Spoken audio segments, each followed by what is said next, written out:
Hello, Dan Mould, Technical Editor for Digital Photo Magazine here, and welcome to this video lesson where I'll be showing you how to add mist and fog to your images.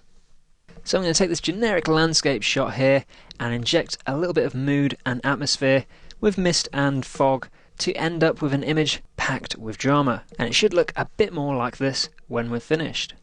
So this is the end result, and we can see that it's got a thick blanket of fog sitting over our body of water here, and we're going to mask off some of the foreground so that these rocks in the mist really stand out. So without further ado, let's get started. I'm going to close this down, and then you just need to head up to File and down to Open. Navigate your way to the Start Images folder and then open up snowdonia.jpg. Now the first thing to do is add a blanket of fog to the whole shot. So to do this, I'm going to head up to Layer and over to New Layer. Click OK to the box that appears, and then the next thing to do is click on the brush tool from the toolbox. Now here you'll have a couple of options, and the first thing I'm going to do is just make sure I've got a soft brush selected by clicking on the brush preset picker and going down to one of these soft brushes, and then you can change the size to about 100 pixels. You can always change that later, and drop the opacity down to about 25%. When you've done that, you can just click on Tool Options to see the whole image again. And now we're going to go over to our foreground colour swatch and give that a click. And now you can choose the colour of the fog, which you're going to paint onto the picture, and I think a cool blue would work quite well. So just drag that to a blue, and then you can just move this little cursor around until you find a blue you like the look of. Now the specific values of the one we use for our shot are red 60, green 180, and then blue is 255. And then hit OK to set that colour. Now like I said before, we can resize the brush with the square bracket key, so I'm just going to make mine a little bit bigger. That looks about right. And then I'm just going to paint in a dappled motion over the image, sort of scattered effect over the shot, and I'm going to really build up that area over the water just there, and then a few more clicks around the foreground just like so, and a few more over the sky just like that. Now this doesn't look much like fog at all, and that's because we need to blend it in to our background layer. So I'm going to head over to my layers palette, and if you can't see your layers, you need to head up to Window and make sure your layers is ticked. I've got mine off screen here, so I'll just drag it on. There we go, that's our layers palette, and we can see we've got our original background layer and that misty blue layer we created just a few moments ago. So the first thing I'm going to do is click on the blending mode, which is currently set to normal. I want to drop that down and change that to screen. Now that's instantly looking a bit foggier, but to make it look even more natural, I'm going to drop the layer opacity down to about 50%. There we go, around 50%, and that's it. So that's the fog taken care of, but for a more targeted mist effect, there's a slightly different technique, and it involves using a picture of some clouds. Don't worry if you haven't got a picture of some clouds, you can head back up to File, down to Open, and then again back in the Start Images folder, you'll find the sky.jpg image. So double click that to open it. So there's nothing particularly special about this shot, it's literally a picture of some clouds, but this is going to be transformed into our mist. But before we can do that, we need to take all of the colour out of this shot by hitting Ctrl, Shift and U.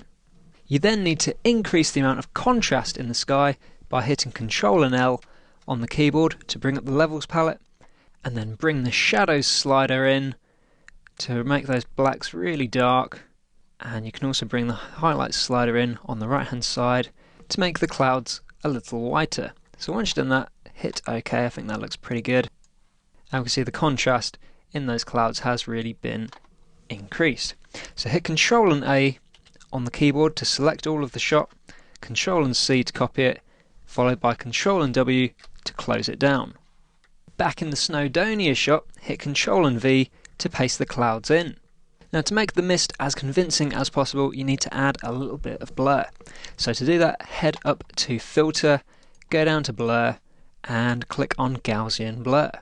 Now how much blur you put in is completely up to you, but I think a value of about 70 pixels works quite well for this shot, so I'm going to ramp that up to 70, and we can see the clouds have become very blurry. So let's hit OK, and then I'm going to hit Control and T on the keyboard to put the cloud layer into free transform mode. Now you can click and drag it into position, and we want this top line to stop roughly where this edge of the lake is. So I reckon around there's looking pretty good. And then I'm going to zoom out a little bit by hitting Control and minus a few times, and the image will become quite small in Photoshop, but that's because you need to hit Control, Shift and Alt on the keyboard, and then drag one of the bottom corner handles outwards, just like so, quite some way, and that will give your mist some perspective. And then you can just drag these middle points just like so until you're happy with the fog. So I think that's looking really good, and I'm just going to hit Control and plus a few times to zoom back into the shot, and we can see that mist has some real perspective to it. So once you've done that, hit the tick or the return key to set that down. And then to blend the mist in and make it look realistic, you need to head back over to your layers palette, drag mine onto the screen again.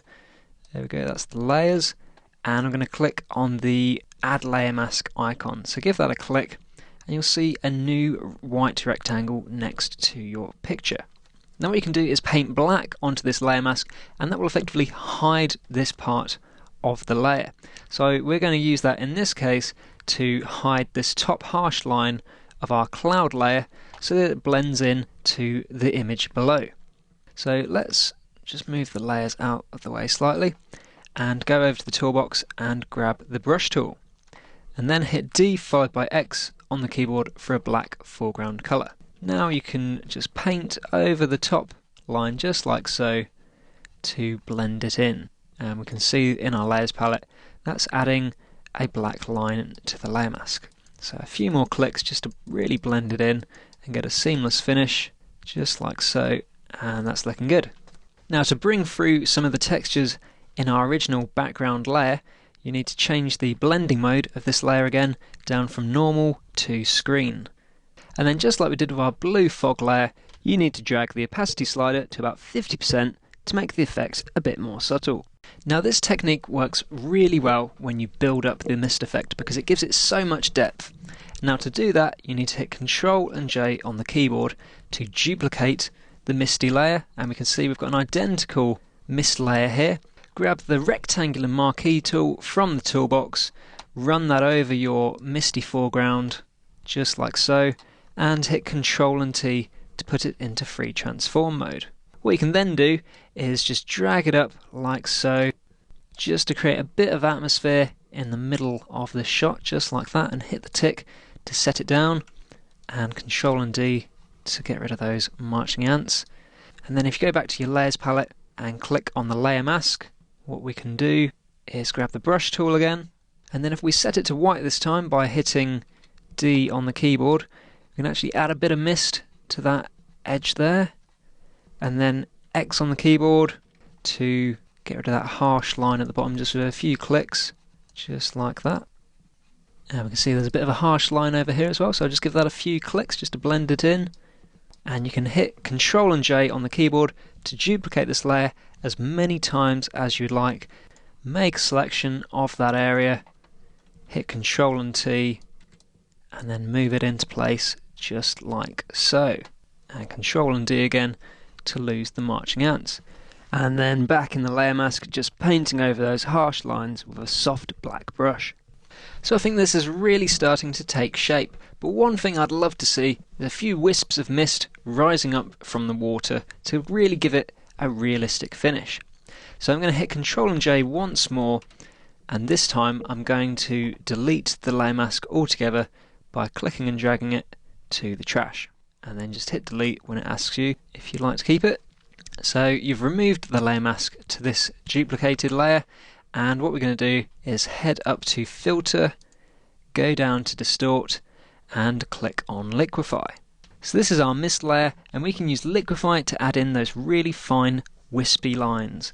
So just make sure the warp tool is active, that's the one at the top, so give that a click, and then you can just click and drag it around like so to create those fine wisps.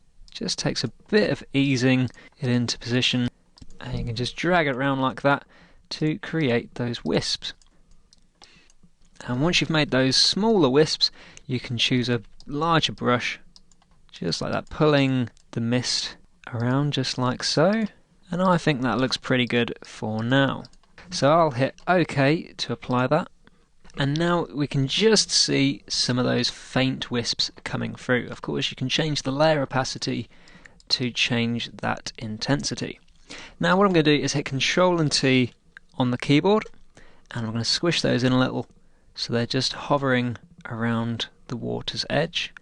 Something like that looks pretty good, and I'll hit the tick to set it down. Now I'm going to create a new layer mask altogether, and let's push the opacity up, and I'm just going to fade the wisps in using a soft black brush. And then if there are any that are too bright and obvious, then you can just click over those to get rid of them.